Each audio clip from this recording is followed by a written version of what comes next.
Lally ho, friends, and welcome to our fifth. Did you just duck me? You just did the duck, didn't you? For those of you who haven't caught up with Kupo Quest, the duck, I think, is unfortunately a new little inside joke that is going to be popping up from time to time. But this is a player interview. We haven't had one of these in quite a while, and that's because we've added a new player. So for those of you that have been following from the beginning, oh, you're bringing the emoji game today. Look at that. We started with four. We started with four people, and we did an interview with each of those before the game started just to kind of get to know them better. Well, we never actually got to do that with our brand new player, so would you like to introduce yourself a little bit about who you are and who you're playing in this game? Hello, my name is Kat, and I play Blake. Blake. Or Blake Wytewood. Yeah.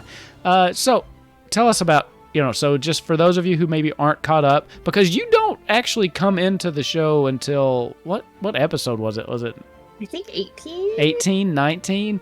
Yeah, I think it's 18. It's like right after the ball. Yeah, right after a pretty big episode, and you kind of just get thrown into it.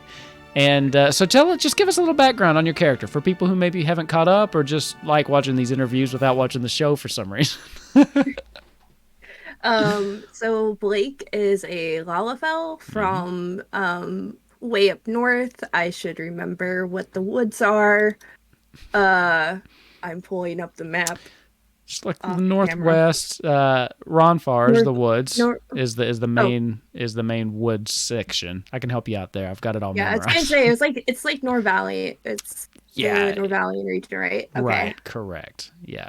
So she's from way bumfuck nowhere. Sorry if we can't swear. We do on the show, so. And she is a cleric actually, and she is a death cleric. And even though she was a death cleric, she worked in a temple for her patron, which is called the Stranger, and it was a place of healing or a place of rest or healing kind of. And a plague went through her village, and a lot of people got sick, and she has a talent for being able to kind of sense the life threads of people, which is really cool. And we've had more than one person tell me how cool that is. Like, just offhanded comments, like, I really like how Blake sees the world and how she sees these threads of people. And I'm like, yeah, I know. It's awesome. And she got really frustrated just kind of feeling all of these lives that were not, because like the death cleric or the death god that she kind of worships is, I guess it's more like natural death. Like, it's more on like everybody has their time, like every season, there is a time for every season. And these deaths were not supposed to happen at the time that they happen. So feeling these lives kind of get just cut short was very frustrating, because she can feel it more intensely than even the other acolytes in her temple can. Right. And so she had gone outside to kind of scream for a moment, basically, and vent some frustration, and a helpful stranger kind of bumped into her, and they got to talking, and she found out that it wasn't just their forest. This plague is spread through all of Spira or Fantasia. Fantasia's the world.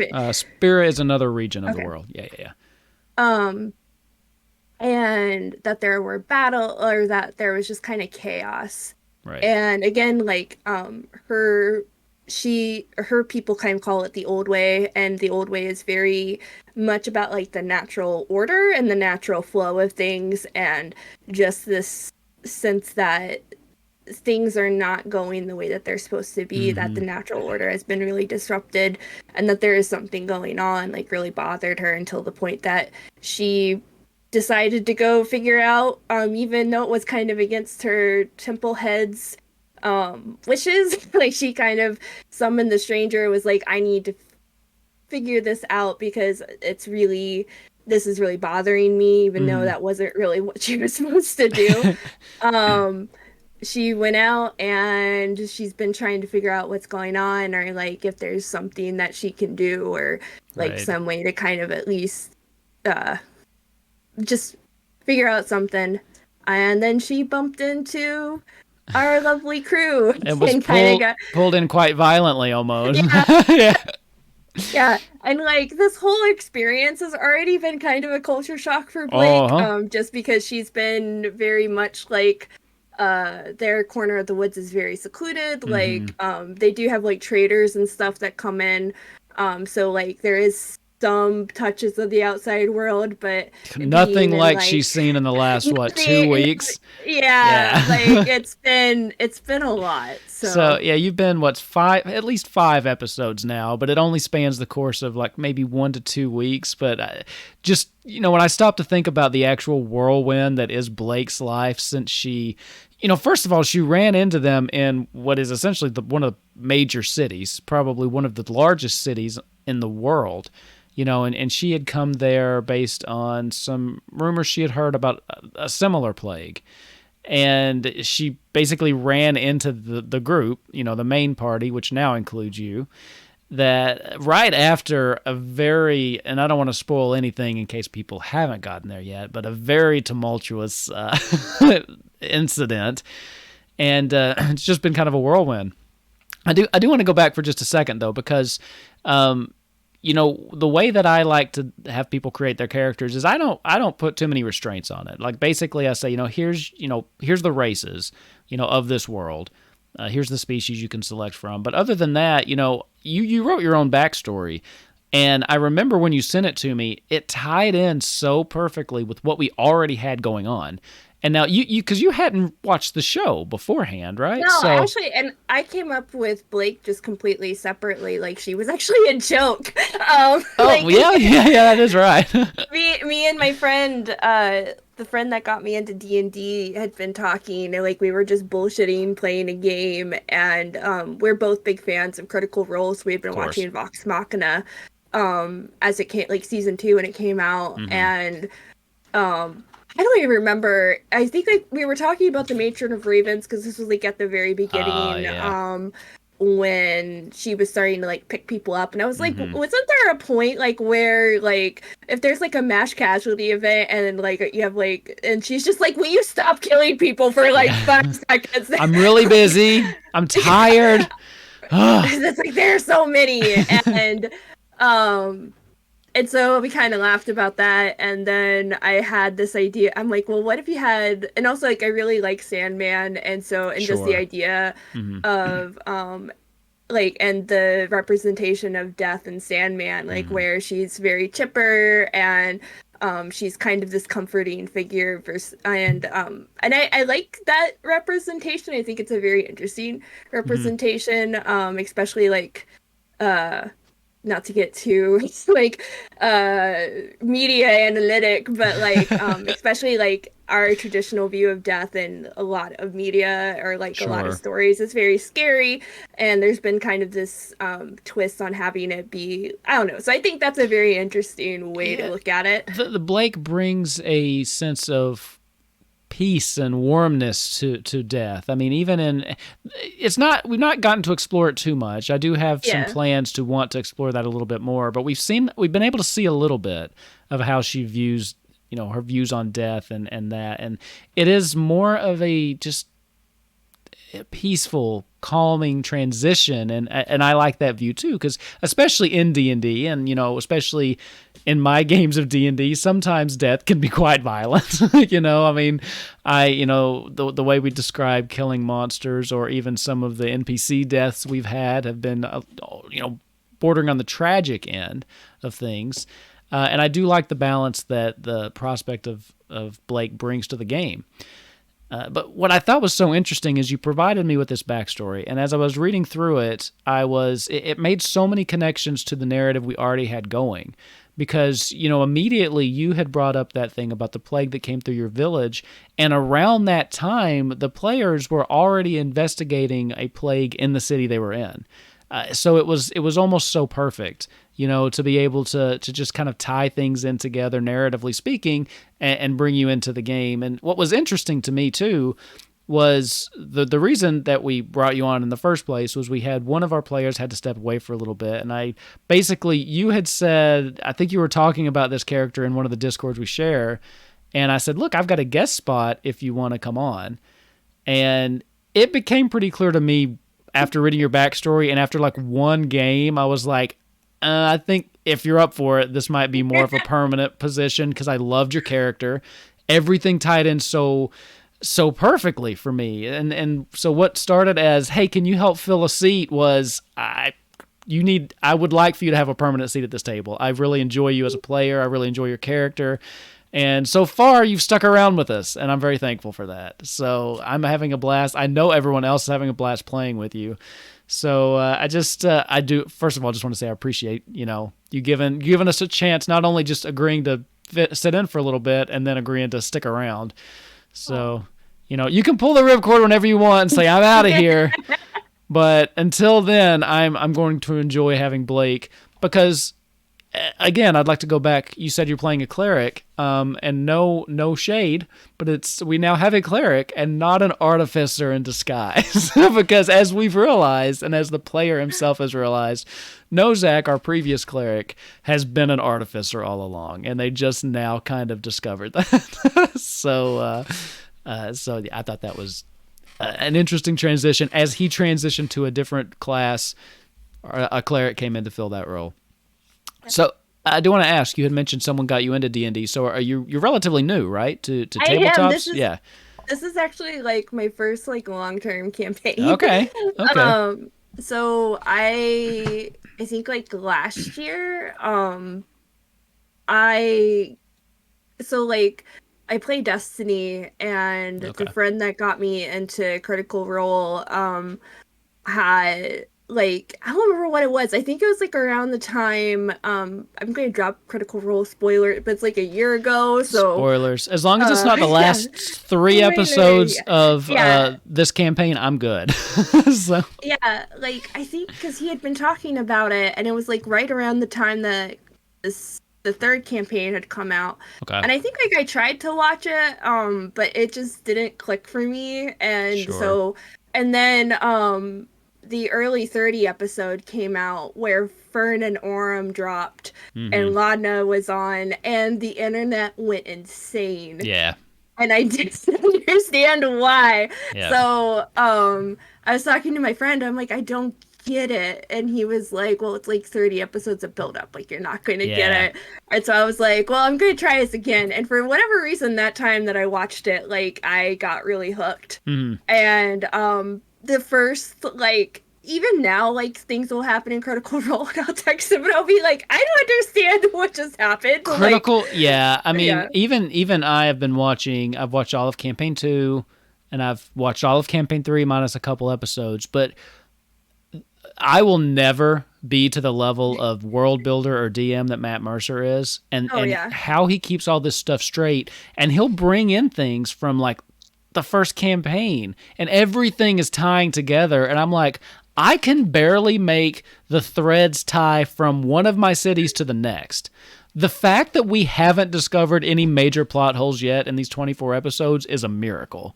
But Matt Mercer, the way he ties things in and the names he'll drop, and like everybody at the table's freaking out, and I'm like, all right, to Wikipedia. Then I'm like, oh, I vaguely remember that from 4 years ago. So, masterful storytelling. And there's stuff like in in Vox Machina, like where they'll like reference like a future development or something, and I'll be like, "That's cool," and my friend's just like, and I have no idea, absolutely no idea. Yeah. but I found myself like I never really was in tabletop when I was younger. Same, Like I actually. really, Yeah. yeah, like I was into like forum based. I've always been like into writing and like character creating, but like tabletop, I don't know. I guess it was like the nerdy thing, Oh, even it though that was. really shouldn't have stopped me. It still But, is, but it's just cool now.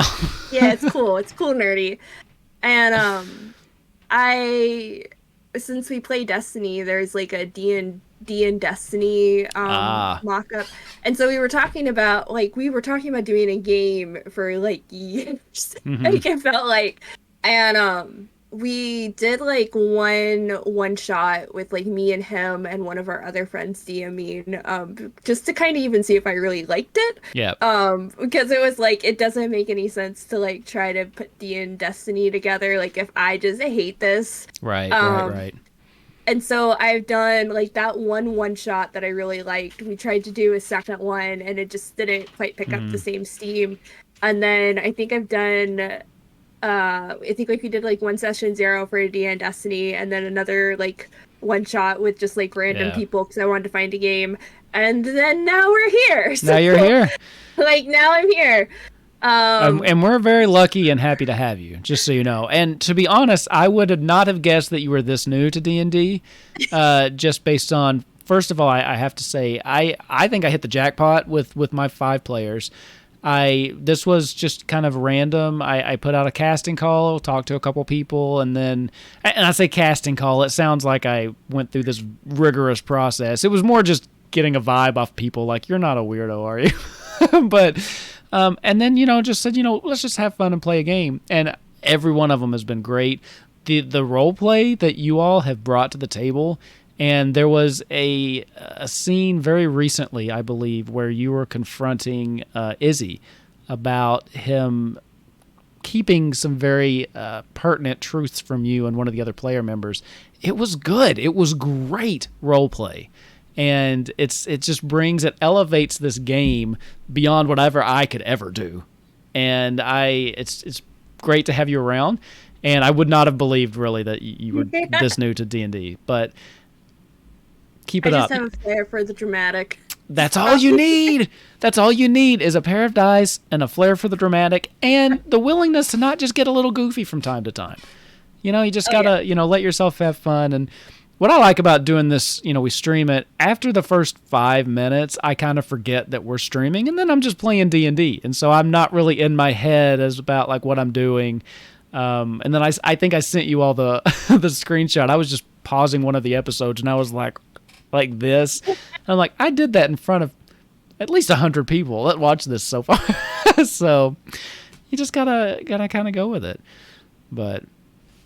So how are you liking it so far? Being a part of a little bit longer term campaign then.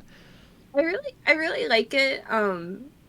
It's like the shorter term stuff that I've done, like there's things I know with Blake that we're going to build up to. So it's kind of hard to be like, it's like, well, when should we put this on? When is this going to be on the table? Yeah. Or just or not introduce things too early, like when they don't make sense. But it's kind of cool to like have like the progression of like where she comes from, or like her abilities, or like more about her. Right. It's interesting for me as the DM too, because I struggle with the same things from my end, because I'm looking at the overall narrative, and I don't script it necessarily. What I do basically is I have... Oh, you mean like you don't send us those scripts? I don't do that. No. Is that AI bot? I'm just sending script. Okay, here's what you say this week. Grunther, you're going to roll 6 natural 20s this episode instead of your normal 5. But no, what I mean is I don't have like this are plot points that need to happen. That's not really how I do it. What I do more is kind of look at where we are, what has happened, and how that might, like, what branching path we might have. It's I just have like a web of, this is what I think about all the time. And then, you all kind of drive the way we go. But it's always kind of a challenge, like, well, where can I try to put this in? Where would it make sense? Like, where would it make sense for Blake to have this moment? Because I want each of the players to have that moment that's really about them. And we've seen that so far with some of the others. We haven't really gotten to do it so much with you yet, but it's still soon. The others have had 24 episodes, right? Yeah. We've had some very intense family drama with Izzy, and where we just were. We've gotten to see a little bit of backstory from Nozak as well, because right before you kind of joined the party, that was a little bit of his time to shine, right? So we were in his home city. He kind of had the run of the place, and things took a turn for him there. And then now we're starting to see a little bit of Grunthor and some of the mystery of his past too. But that leaves you and Ava with some definite things coming in the future. And Ava's had a little bit, but I definitely have some things I want to do with Blake and some things I want to give her the opportunity to do. But it's finding that right time and not trying to rush it or make it feel, disgenuine. I want it to feel like, oh, we earned this moment. And it's hard because I have to be patient, and I know you all have to be patient. But, one-shots are nice because you just blow out all the stuff, and you do it, and you squeeze it into 4 hours. But with these campaigns, it's like, I have to ask you all to trust me, stay with me, and I promise I will do my best to give everybody their moment. And I'm working on it. That's all I can tell you for you. But yeah, no, I know at the very beginning, I think it was the second episode I was in, and she has that conversation with Shiva, and Shiva goes there's something different about you that you can, and I was like, you know what?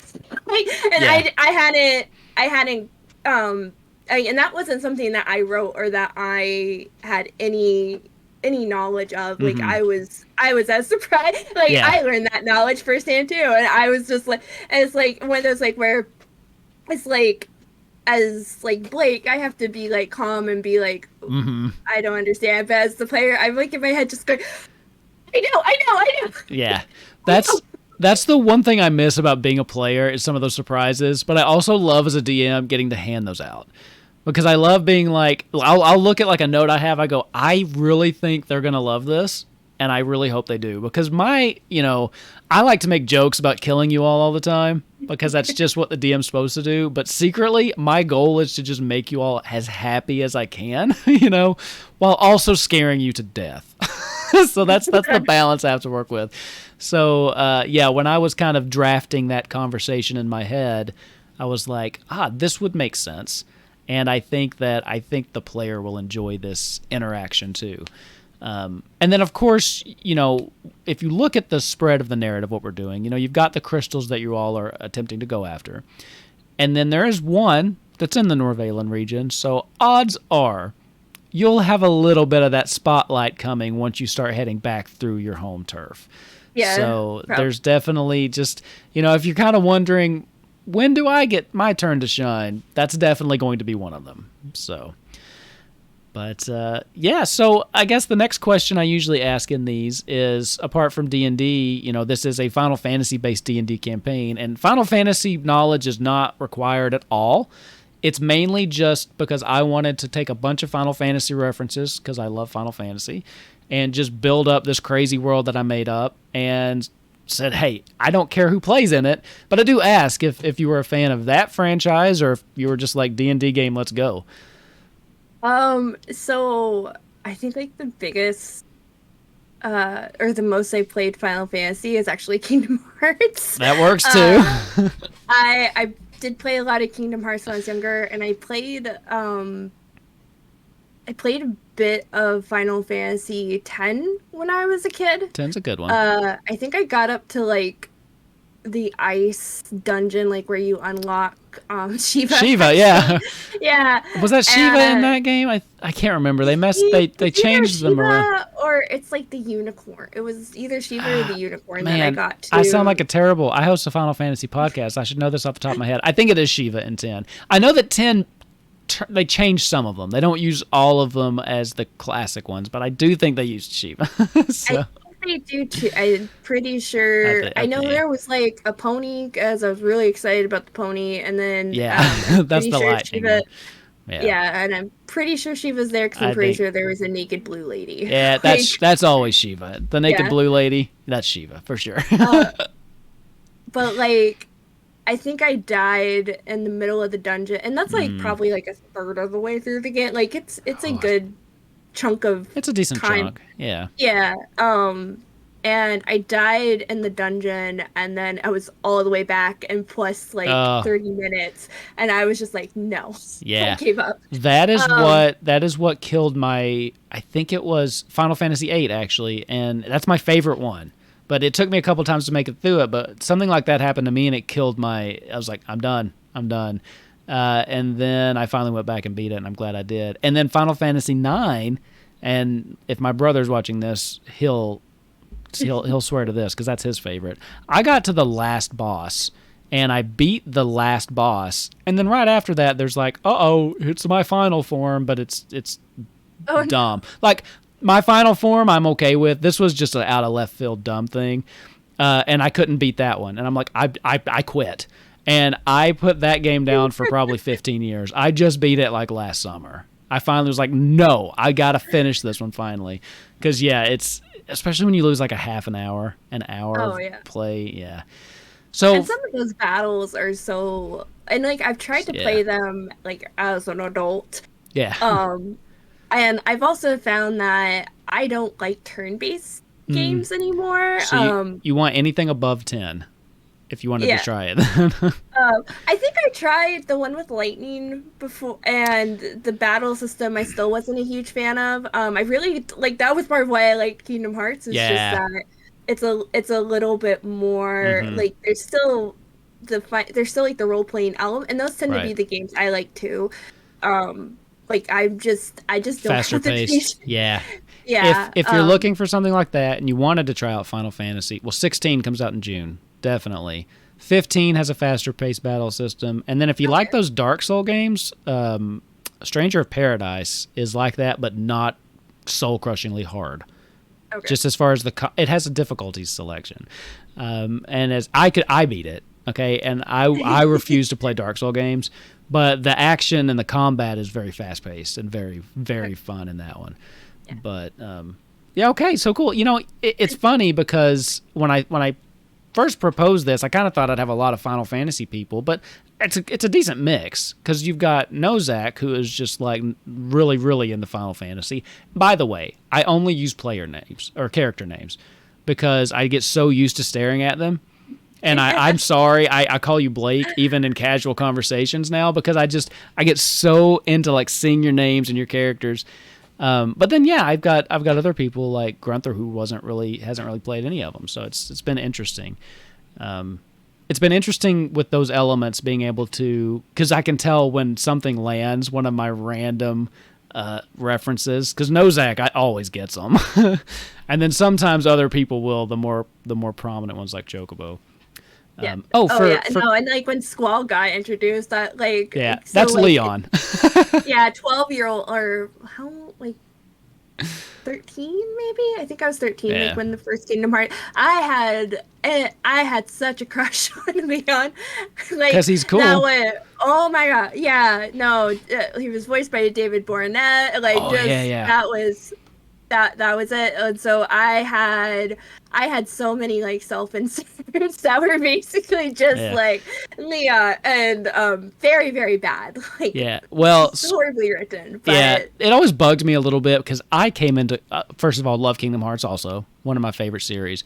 I came into it first as a Final Fantasy and Disney fan, so it was like the perfect game ever. But it always bugged me they named him Leon because I'm like, dude, Squall. What are you changing his name for? I don't know if you can see. I got my pillow back here.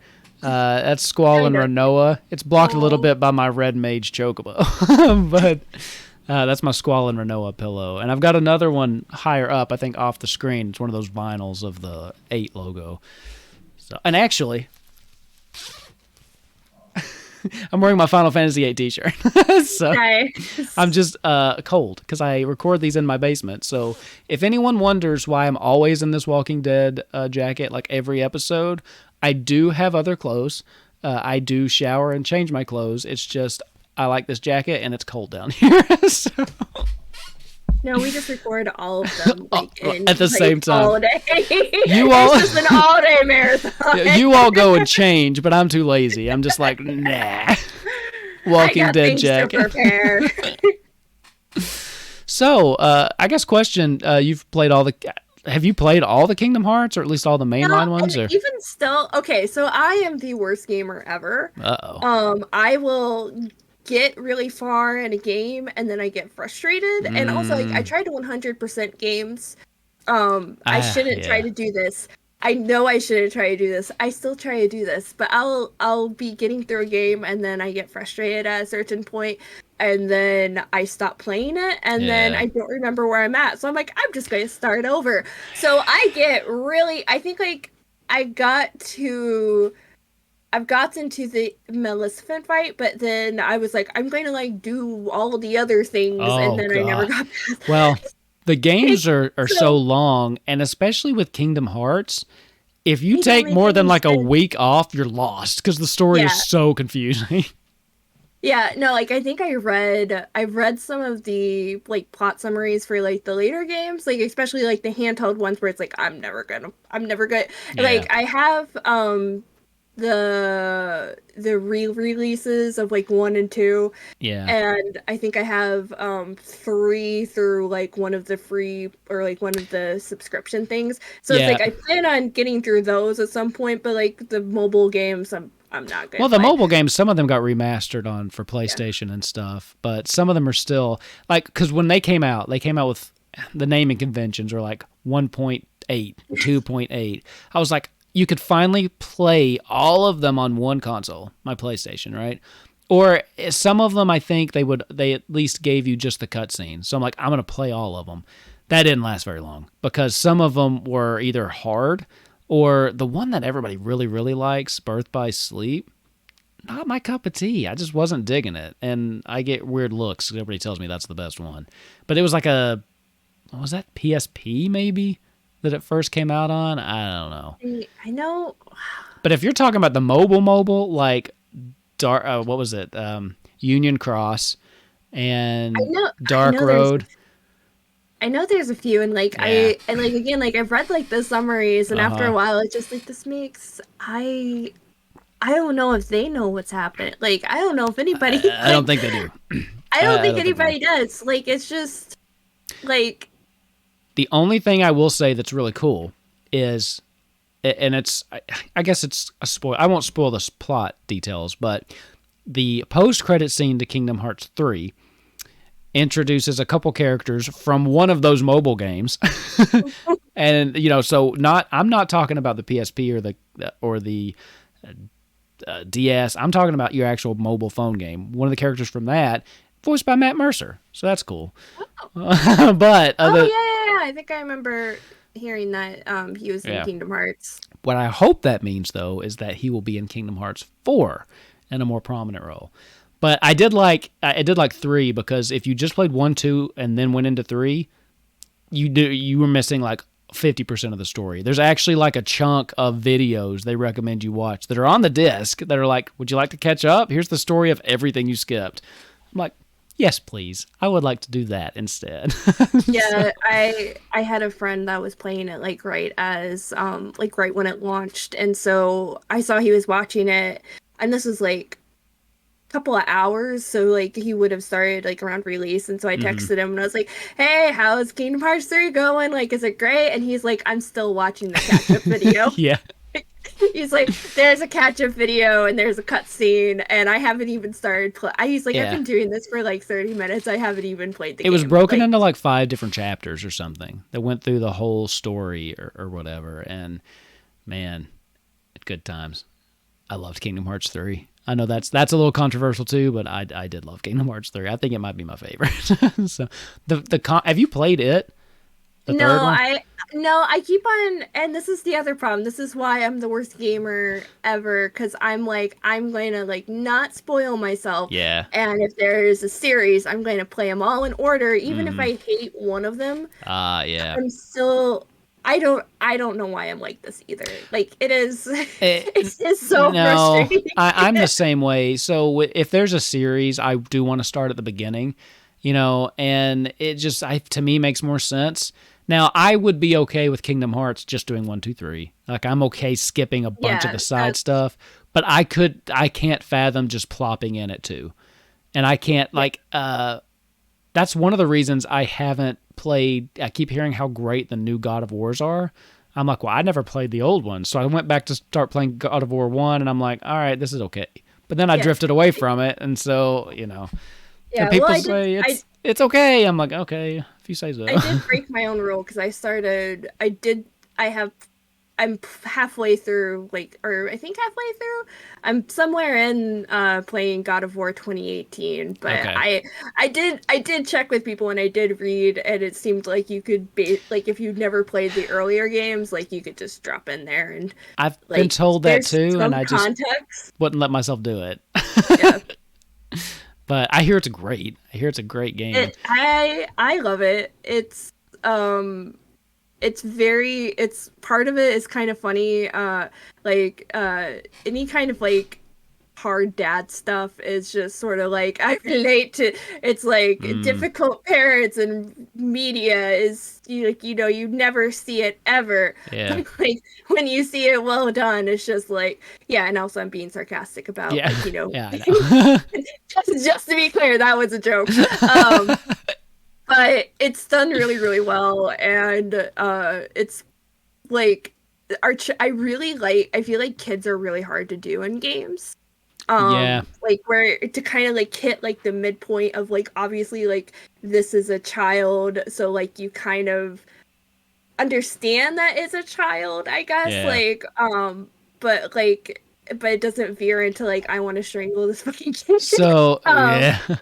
Yeah, that's how I felt. To tie it back to Final Fantasy just a little bit, there was a kid in Final Fantasy 13, I think his name was Hope, that I was the whole time was like, I want to strangle you just a little bit. You're just a little annoying. How old is the kid in God of War?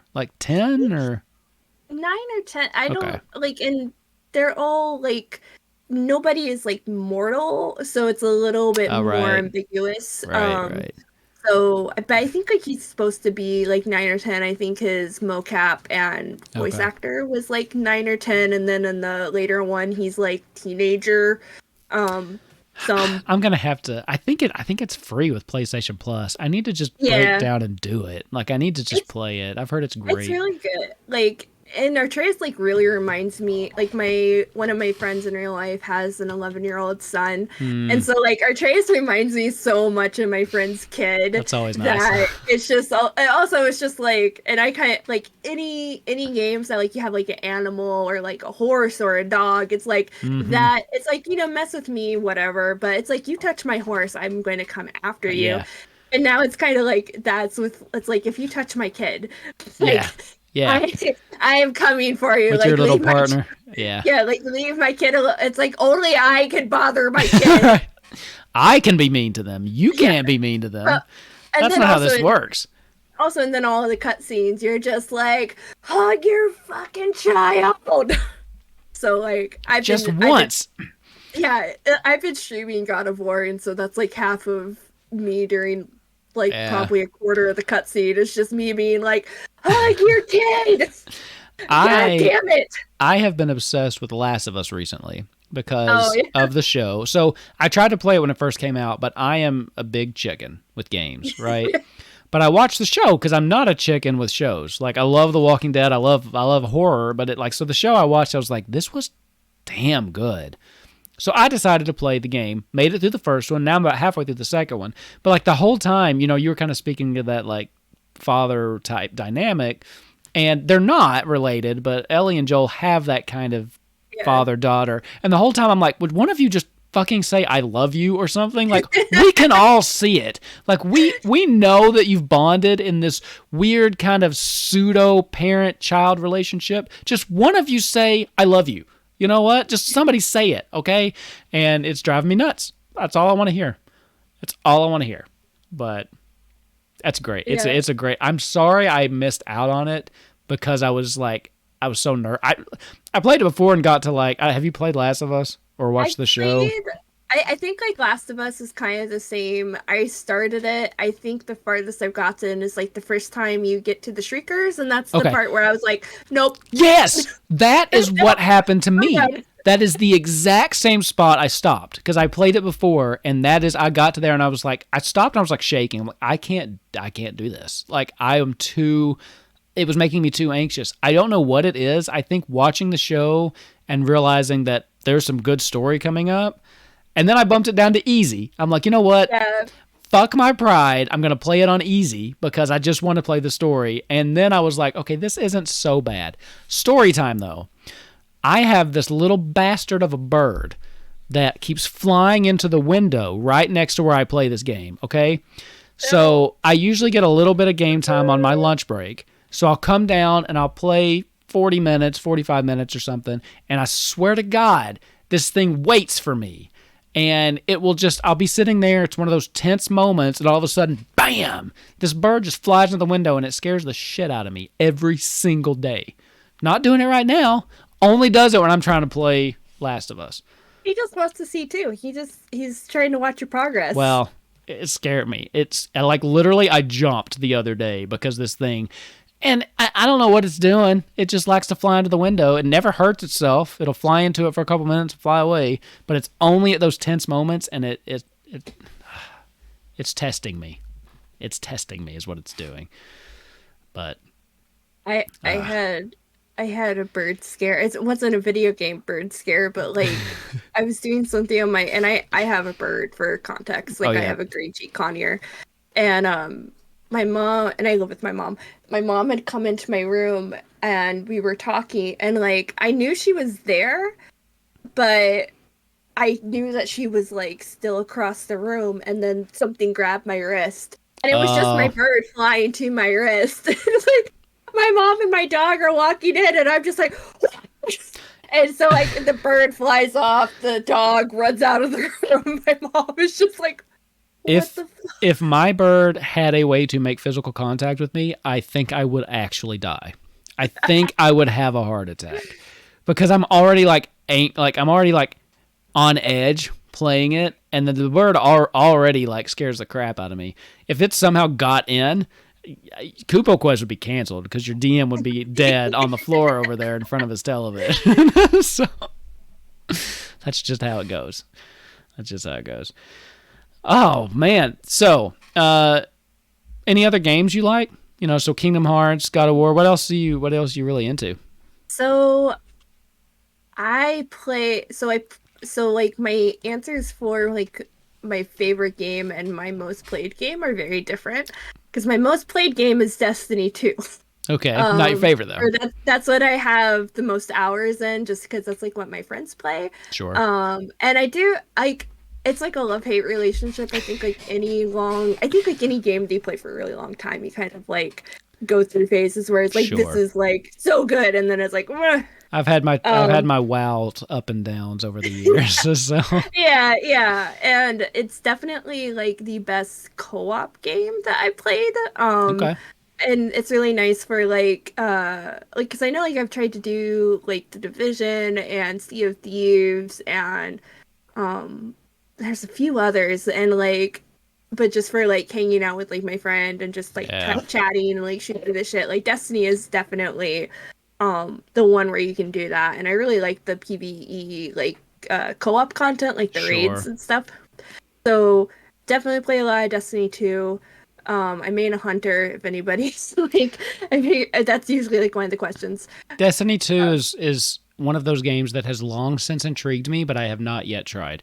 Same with Destiny, and it also goes back to our thing about like, well, can you jump right into Destiny 2? Are they connected at all? It's a continuation, but you can skip Destiny. Like, I mean, I think like you're going to still get the complete story, and honestly, and Destiny 2 is in kind of a weird spot, like where the first couple of years of content have been taken out of the game to save room for it's a whole thing. Wow, that is interesting. And I think that they've done kind of a better. It's been kind of hit or miss on how, like, because I mean, I've been playing since, like oh God, I've been playing for too long. I've been playing since like 2016. Okay. So I am the player who has been keeping up with the releases, so I kind of know where the story is, even when they've removed stuff. But the player experience for people that, just came in like this year or like played Witch Queen and then had to take some of the year off because, like they're adults have What? children or jobs or Yep. life things happen. That's why I haven't played as much Final Fantasy 14 as I'd like to lately. Just there's too much going on. Yeah, it can be kind of difficult because some of the story beats are seasonal. Mhm. There's usually like the yearly expansion, and then they have been better about like the seasonal stuff is around for like that year of content, but Okay. then like the stuff for Witch Queen that is relevant and ties to stuff that happens in Lightfall, and Witch Queen was last year's expansion, Lightfall was this year's expansion. And then there were like individual like seasons in between that had story content that ties into Lightfall, but you can't even access it anymore. Oh man. So it's just I, and like I'm glad I wasn't in the community discussions when that happened because I can oh my only god, imagine how awful that got. it's a mess. I don't even like really interact with the community that much anymore because like there's some like really cool people and there's some Yeah. like really positive streamers, and then there's just also like a lot. It's a lot. And like right Yeah. now, I That's mean, I think that's every fan base online. yeah. You've got, oh, there's a couple nice ones, and then, oh, why did I log on Twitter today? So, Yeah, and there's been some like server issues lately, and mm, like a lot of conversations about like what should we do about like or like what should Bungie do, and yeah. it's rough. It's like it's a rough time to like Destiny or play Destiny. Yeah. But yeah, so Destiny I play a lot of. Probably my all-time favorite game is Shadow of the Colossus, which is like Okay. everybody's favorite game. I For I good reason. I've tried that game. I haven't beaten that game. It's funny you say that because my brother does not like that game. Oh We've had no. debates about this game in You particular. have He finds it incredibly boring. I can see that. um, I liked it, what I played of it, but it's one of those games to where I think I got stuck on one of the bosses and then, as you were saying, kind of drifted away. But yeah, I mean, that game is, I hear a lot of people talk about that game, and it's been, well, remastered and ported to new systems 3 or 4 times. Yeah. You don't do that if you're not a popular I game, so. I think I own every single Do you? that game. Yeah, I think I bought it. I had it for Oh, PS2, and then I have the PS3 and the PS4 version. okay. I have the boxes for the PS3 and PS4 version. So yeah, I definitely have bought that game on multiple I will systems. say, with my experience, it was fun. It was very fun. I got distracted and then had to move on. I did find myself sometimes needing to look up guides like, Yeah. how do I what is going on with this one? But no, I was having a good time. I mean, I think I got it with one of the PS Plus after the fact. It was one of the games I missed on PS2, and I was able to beat a couple of them, and then just they throw so many games at you every month. I just ended up getting distracted. But no, that's a good one. That is a good one that I Yeah, played so far. I need to go back to it. I I love think it. It my favorite game of all time is still Super Mario World. So I'm old school in that regard. So, but yeah, I'll have to give Shadow of the Colossus another go. It's really good. Like I like the I mean, I definitely see the boring argument. My brother gets distracted real easy too. Yeah. Well, and like there's no dialogue. Like it's very much like based on like visual It storytelling. is. Yeah. And there's not really like a clear cut plot. Like I mean, basically like, you're trying to save your Yeah. girlfriend and people don't want you to be there. And that's basically like Yeah. so It's a simple plot told very yeah. well through the visuals and the gameplay. Yeah. It it is, I think, a very unique storytelling. Yeah, and I really like I feel like we've had more games like that, so it's not quite the same as it was. Sure. Because like it came out I think like in 2002. I'm gonna Google this because I should know, but I don't know off the top of Sounds my head. I sounds about right though. it's either 2002 or 2000 or no, it can't be 2008. 2008 was Mass 2005. I was a little Okay. bit off. I cut the Um difference between 2 and 8 though. It's right around 5. So I I think I probably played it like when it first came out, and then I got terrified of the first boss, Uh-huh. and I never got past it. And because we had a big TV when I was a kid, Oh and yeah. then I think it was probably like 2008ish that I picked it back. I tried it again, and it was like, oh wow, this is like this is favorite game. Yeah.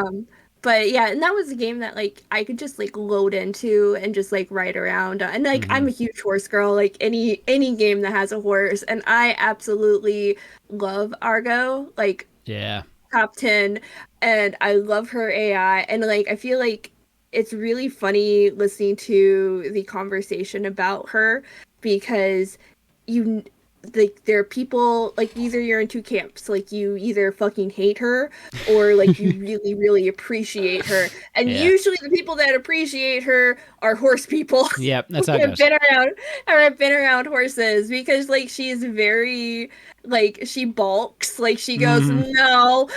Yeah. um she You know, I looks, noticed that too. She does her AI, even for especially for a PS2 game, seemed very spot on for what I would expect a horse to act like.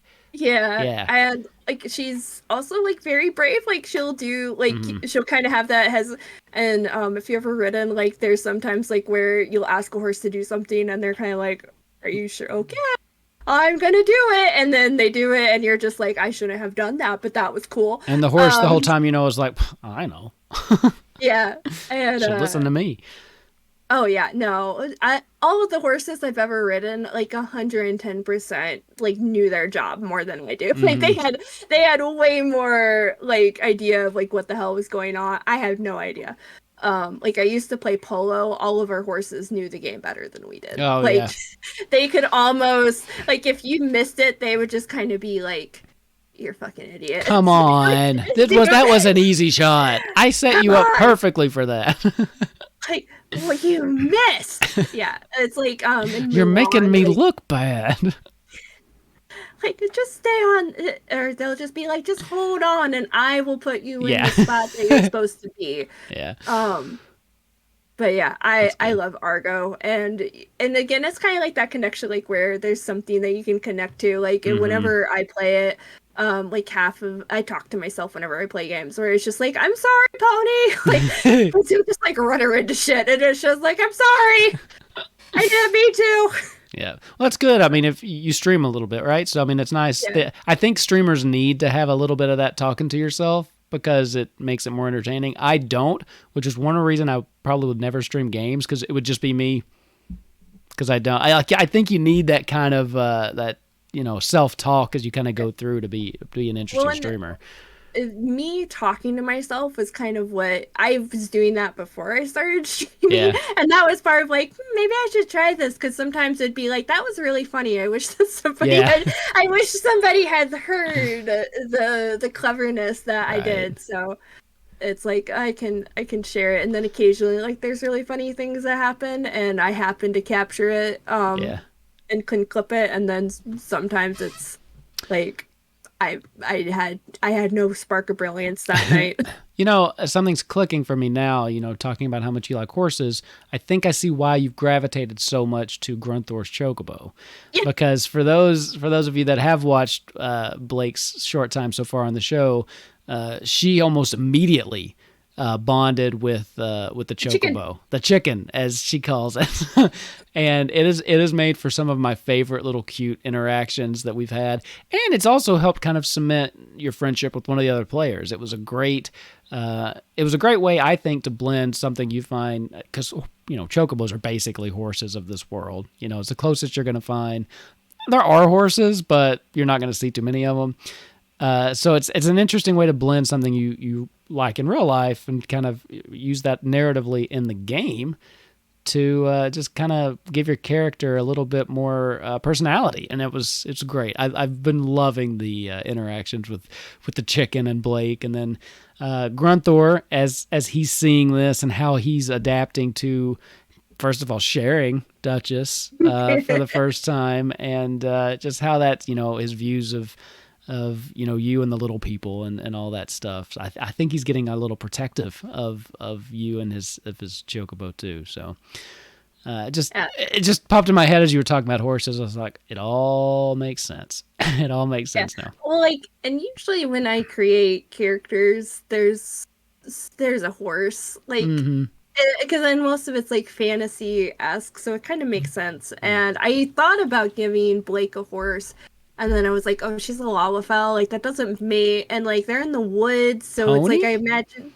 Yeah, well, it's like I imagined if we ever get to their area, then like there's like Shetland pony or like goats and like Shetlands, like that kind of like thing, but not really like it wouldn't be. I didn't think it'd be like super common just because like it's woods. Like if a full grown horse, especially like for Lalafells, would just be kind of yeah. So I don't know. I did think about it, and then I was like, I don't think that would really fit her. But going back to what we talked about earlier and how I like to structure my games and plot points, I try to say I want this to happen for my character or my characters, my players.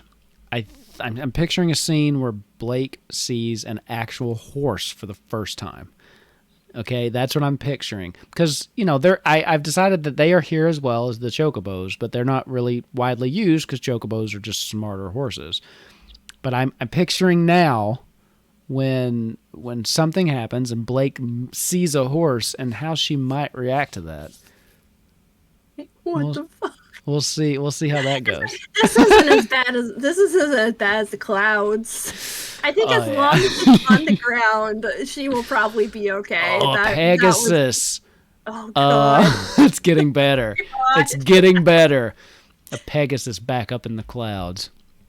Hey, at least you handled the clouds better than Ava did. Whew. I tell you what, that guy cannot make Constitution saving throws.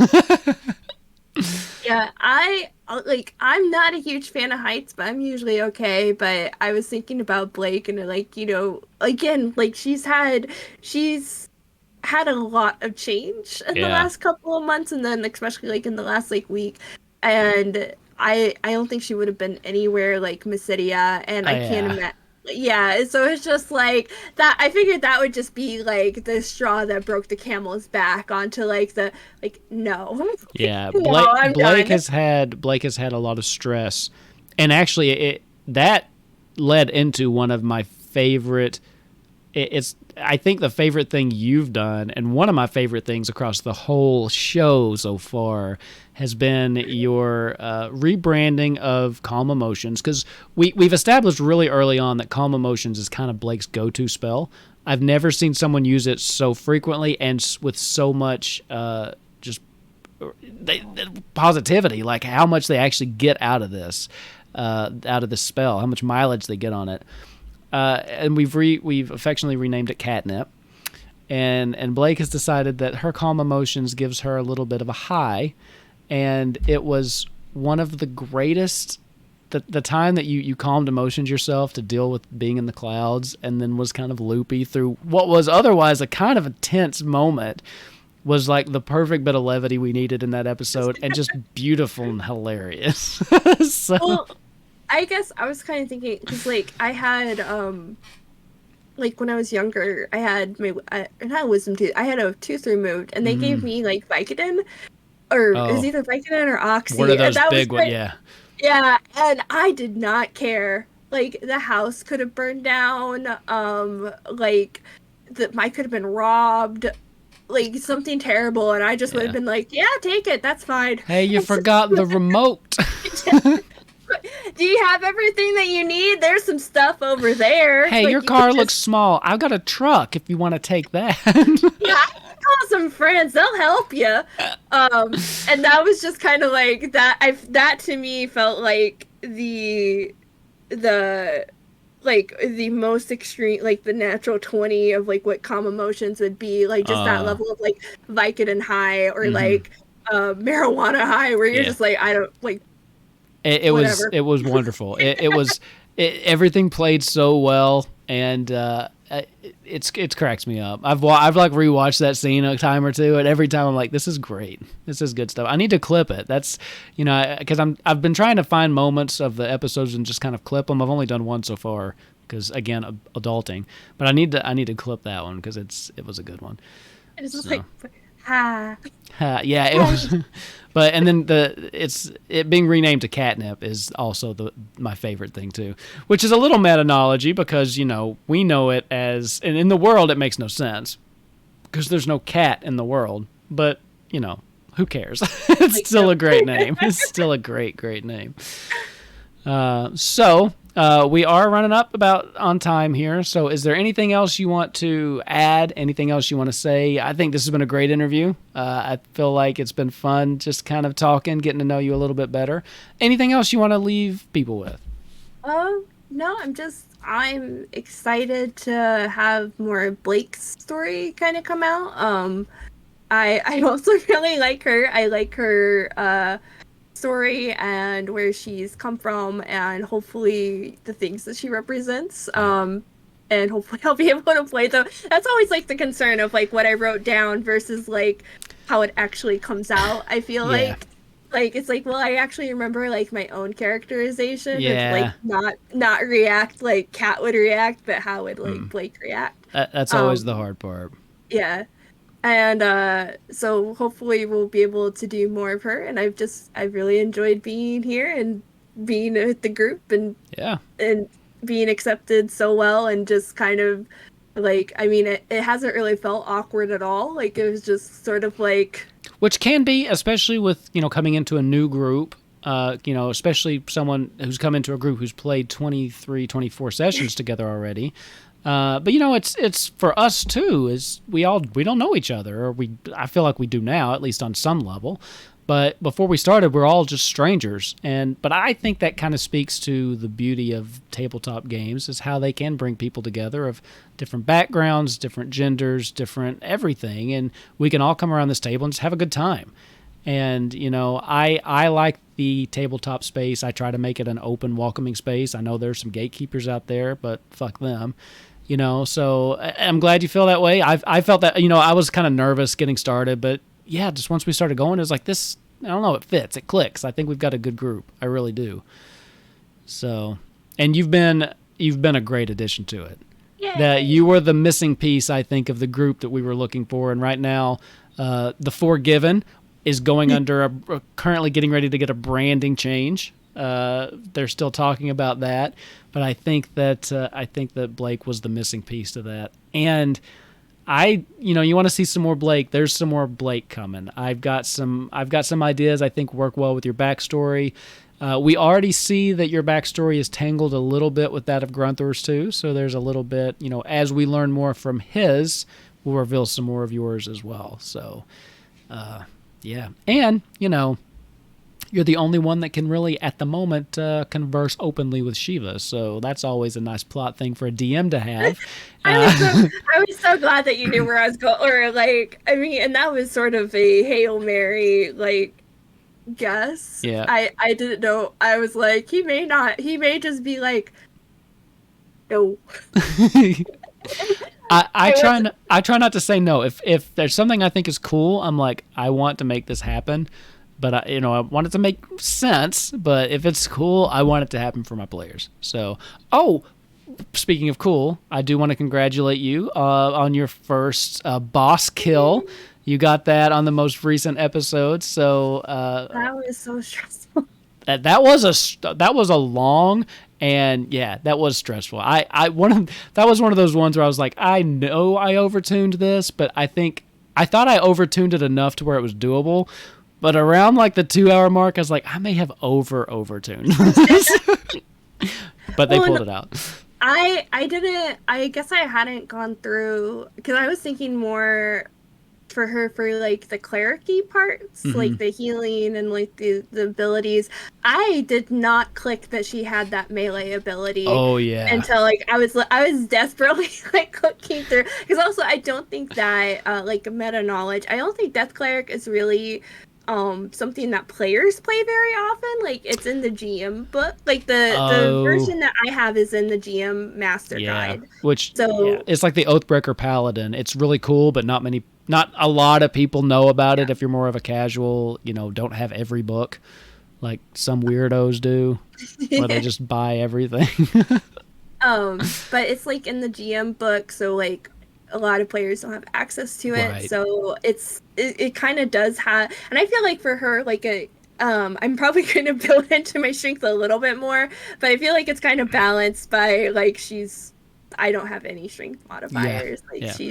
It was a big hit with whatever modifiers you had. It was a nice hit. So, and it was very cool. So for those of you that are watching this, I hope that you've been keeping up with it. If not, you should definitely watch the most recent one, Dockwork, because it was a great fight, and Blake has some really cool shining moments in that one. So, well, with that, I think that's it. Unless you have anything else you'd like to add here at the very end. I know I just asked you that, and we talked for another 5 minutes, but I'll ask you again. I don't think so. Like, I really enjoy playing this game. I really enjoy playing Blake and playing with everybody. So hopefully, like, there's not going to be a total party kill and we all have to, like, start from scratch. Yeah. Well, if it was going to happen, it would have happened last week. It really did. Like, I was pretty sure we'd be fine, but I wasn't sure how Ava. It was like more Izzy and Ava. I was kind of worried about. Yeah. Like, Blake is okay, but it's one of those like I'm fine, but my friends might not be. There were some clutch moments from everybody there towards the end. I mean, Grunther had a really great idea with the grapple, and just everything kind of played out, and that's why I overtuned it because I knew you all had it. Anyway, we are all, I know I'm the only one here, but I feel confident speaking for everybody. We're all grateful to have you. We're so glad that you decided to extend your tenure as guest to more of a permanent role here at Kupo Quest, because it's been great. And I can't wait to see where Blake's story goes. I can't wait to see where you take the character. And I can't wait to see what you do with some of the stuff I throw at you and how we do that. So, because that's the game. That's how it works.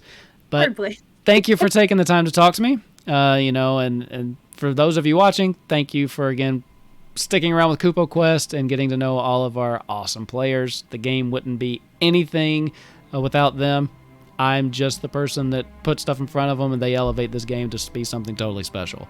So, and now we have the missing piece of our puzzle here with Blake, a.k.a. Cat. But with that, Lally ho, friends, thank you so much again for talking to us, and we will see you on the next episode of Kupo Quest. Later.